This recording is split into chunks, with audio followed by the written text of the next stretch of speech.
السلام علیکم ورحمۃ اللہ وبرکاتہ نحمدہ ونصلی علی رسولہ الکریم اما بعد۔ سلسلہ سیرت صحابیات کے سلسلے میں پہلا لیکچر پیش خدمت ہے۔ ہمیں یہ بات یاد رکھنی چاہیے کہ حضرات صحابہ اکرام رضوان اللہ علیہم اجمعین اور صحابیات رضوان اللہ عنہن وہ ہستیاں ہیں کہ جنہوں نے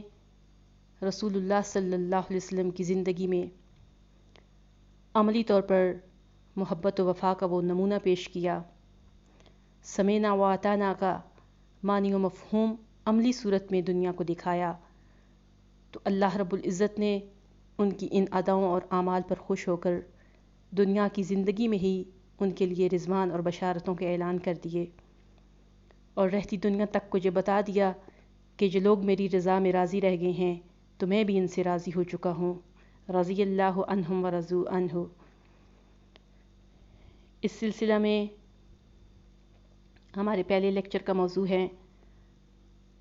سیدہ اسماء بنت ابی بکر رضی اللہ تعالی عنہا۔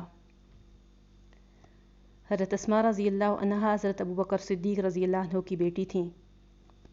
حواری رسول حضرت زبیر بن عوام کی زوجہ اور صحابی رسول حضرت عبداللہ بن زبیر رضی اللہ عنہ کی والدہ تھیں۔ آپ حضرت عائشہ رضی اللہ عنہا سے 10 سال بڑی تھیں، اور مکہ معظمہ میں انہوں نے ابتدا میں ہی اسلام قبول کر لیا تھا۔ رسول اللہ صلی اللہ علیہ وسلم کوئی بھی دن ایسا نہیں گزرتا تھا کہ جب حضرت ابو بکر صدیق رضی اللہ عنہ کے گھر تشریف نہ لے جاتے ہوں۔ جب پیارے نبی صلی اللہ علیہ وسلم کو مدینہ منورہ ہجرت کرنے کا حکم ملا تو آپ صلی اللہ علیہ وسلم نے حضرت ابو بکر صدیق رضی اللہ عنہ کو اپنے اس ارادہ سے آگاہ فرمایا، تو یار غار حضرت ابو بکر صدیق رضی اللہ عنہ نے فوراً ساتھ چلنے کی حامی بھر لی۔ تب حضرت اسماء رضی اللہ عنہا ہی وہ صحابیہ تھیں جو راہ ہجرت کے راہیوں کے لیے زیادہ سفر تیار کر رہی تھیں، اور جب خفیہ طور پر سارا توشہ تیار کر چکیں تو تھیلے کو باندھنے کے لیے کوئی چیز میسر نہ تھی۔ حضرت ابو بکر صدیق رضی اللہ تعالی عنہ نے جب استفسار کیا تو حضرت اسماء رضی اللہ تعالی عنہا نے بتایا کہ گھر میں ان کے کمر بند کے سوا کوئی چیز ایسی نہیں ہے کہ جو یہ توشہ باندھنے کے کام آ سکے۔ چنانچہ انہوں نے اپنے کمر بند کو ہی 2 ٹکڑوں میں بانٹ دیا اور 2 ٹکڑے کر کے اس سے زیادہ سفر کے تھیلے کو باندھا۔ جب انہوں نے ایسے کیا تو رسول اللہ صلی اللہ علیہ وسلم نے حضرت اسماء رضی اللہ تعالی عنہا کو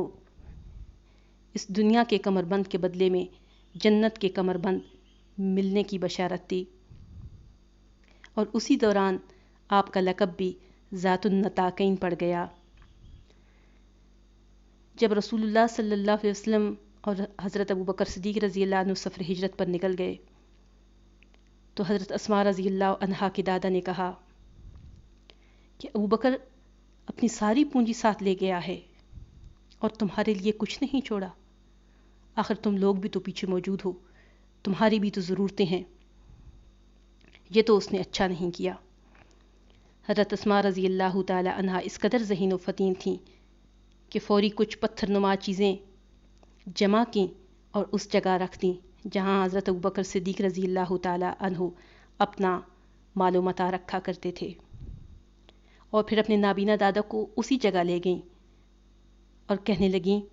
کہ دادا جان یہ ہاتھ لگائیں، ابا جان بہت کچھ پیچھے چھوڑ گئے ہیں، وہ ساری پونجی تو ساتھ لے کر نہیں گئے، اور یہ بہت سے درہم و دینار گھر پڑے ہیں۔ تب ان کے نابینا دادا خوش ہوئے اور کہا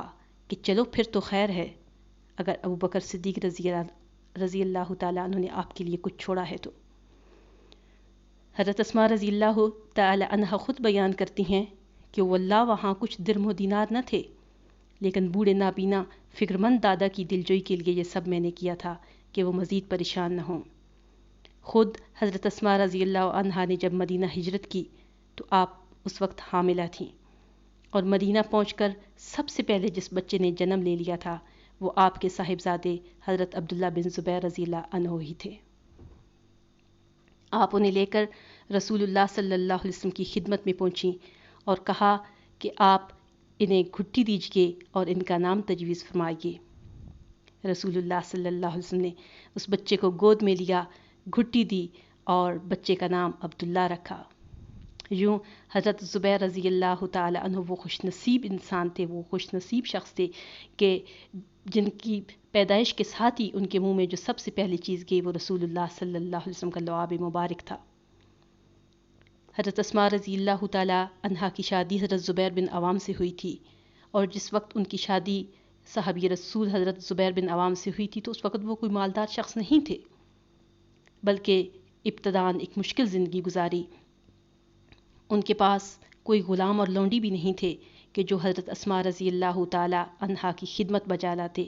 آپ اپنے گھر کے سارے کام خود کیا کرتی تھیں، یہاں تک کہ اپنے شوہر کی گھوڑی کے لیے چارہ بھی گھر سے دور زمین پر سے کاٹ کر لاتی اور اسے خود سر پر اٹھا کر لایا کرتی تھیں۔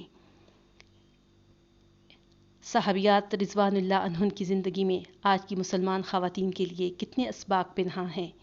کہ جو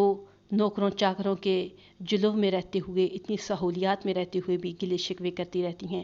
لیکن صحابیات جن کی زندگیوں کو نمونہ بنانے کا حکم اللہ رب العزت نے ہمیں دیا ہے کہ اگر تم ان کے نقش قدم پر چل جاؤ تو پھر یہ ہے کہ فقد اہتدوا، یقیناً تم ہدایت یاب ہو جاؤ گے، یقیناً تم میری نظروں میں بھی کامیاب و کامران بن جاؤ گے، جس طرح انہوں نے رضوان پائی تھی تم بھی نجات کے مستحق بن جاؤ گے۔ لیکن آج کی خواتین مختلف ٹی وی ڈرامے، فلمیں اور قسط وار فیچرز، ناولز تو پڑھتی ہیں، لیکن صحابیات کی سیرت کو پڑھنے کے لیے ان کے پاس وقت نہیں ہوتا۔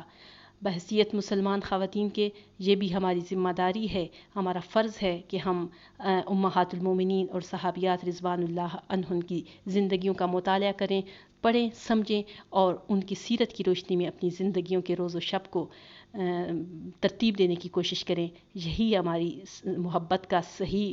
عملی نمونہ اور انشاءاللہ ہماری نجات ہے، کیونکہ جس بھی چیز سے، جس بھی شخص سے آپ جس بھی قوم سے محبت کرتے ہیں، رسول اللہ صلی اللہ علیہ وسلم نے فرمایا کہ قیامت والے دن تم لوگوں کا حشر بھی انہی لوگوں کے ساتھ ہوگا جن سے تم محبت کرتے ہو۔ تو ہم نے سوچنا یہ ہے کہ ہم نے قیامت والے دن کن لوگوں کے ساتھ کھڑے ہونا ہے، کن لوگوں کی محبت کو اپنے دلوں میں بسانا ہے تاکہ ہمارا حشر انہی لوگوں کے ساتھ ہو۔